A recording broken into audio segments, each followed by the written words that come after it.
2 নম্বর, পুরুষদেরকে একাধিক স্ত্রী রাখার অধিকার দিয়েছেন জাহিলিয়াতের যুগের মতো সীমাহীন নয়, বরং সীমিত।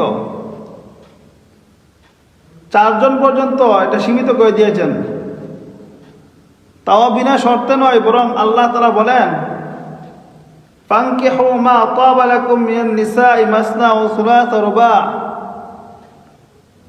তোমরা দরকারে 2 স্ত্রী রাখতে পারো, দরকারে 3 স্ত্রী রাখতে পারো, দরকারে 4 স্ত্রী রাখতে পারো, এর বেশি নয়।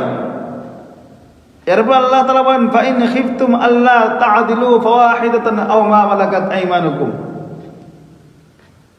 যে পুরুষ একের বেশি বিয়ে করবে সে যদি আশঙ্কা করে উভয় স্ত্রীকে সমান ব্যবহার করতে পারবে না, উভয় স্ত্রীর সাথে সমান ব্যবহার করতে পারবে না,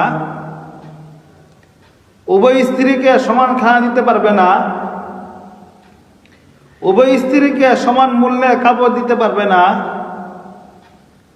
উভয় স্ত্রীকে সমান মানের বাসস্থান দিতে পারবে না, উভয় স্ত্রীকে সমান সময় দিতে পারবে না, সেই পুরুষের জন্য একের বেশি স্ত্রী রাখা হাল নয়, জায়েজ নয়। এবার বলুন, আপনার আল্লাহ বিধান দিয়েছেন একাধিক বিবেচনা করে, বরং একাধিক নয় এবং সর্বাধিক বিবেচনা করে আল্লাহ তাআলা বিধান দিয়েছেন, সর্বাধিক বিবেচনা করে বিধান দিয়েছেন। কাজেই আল্লাহর বিধানের বিরুদ্ধে যারা আপত্তি উঠানোর চেষ্টা করে তারা নিঃসন্দেহে বেঈমান, কাফের। আমার বুঝে আসুক বা না আসুক, আল্লাহর বিধান যথার্থ, আল্লাহর বিধান সঠিক,